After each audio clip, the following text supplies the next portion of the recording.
Vivo V27 প্রোর combo কীভাবে লাগাবেন। আমরা কম্বোটা আগেই খারাপ কম্বোটা বের করে দিয়েছি, এক্সিট করে দিয়েছি। তারপরে নতুন কম্বোর জন্য আঠা লাগানো হচ্ছে বডির চারি সাইডে ভালো করে। এখানে চারি সাইডে আঠা লাগানোর পর আপনারা দেখতে পাচ্ছেন আমাদের কাছে সব রকম মেশিন আছে। সুন্দরভাবে একদম আঠাটা লাগাতে হবে,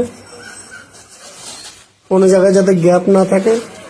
দেখতে পাচ্ছেন আঠা লাগানো কমপ্লিট। তারপরে কম্বোটা আমরা ফিটিং করব। কম্বোটা লাগানো হচ্ছে,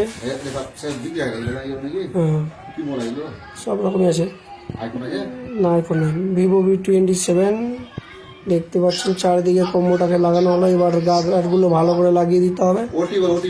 হ্যাঁ, গার্ডারগুলোকে চারিদিকে লক করে দেবো, কিছুক্ষণ রেখে দেওয়া হয়েছিল। গার্ডারগুলো খুলে নেওয়া আছে, শুকানো হয়ে গেছে। এবার ব্যাক প্লেনটা ফিটিং করতে হবে। দেখতে পাচ্ছেন আমাদের মোবাইল কমপ্লিট, সব ঠিকঠাক কাজ করছে কিনা চেক করে নেবেন। তারপরে কম্বোর ব্যাক প্লেনটাকে লাগিয়ে আপনাদের জাস্ট দেখানো হচ্ছে এটা আমাদের মোবাইল কমপ্লিট।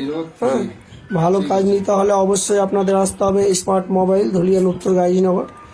এবং আমাদের এখানে ভালো ভালো কোম্পানির সেকেন্ড হ্যান্ড মোবাইল পাবেন এবং চেকিং ওয়ারেন্টি গ্যারেন্টি সহ। হ্যাঁ, অল্প বয়সের কম প্রাইসের 5G মোবাইলগুলো পাবেন।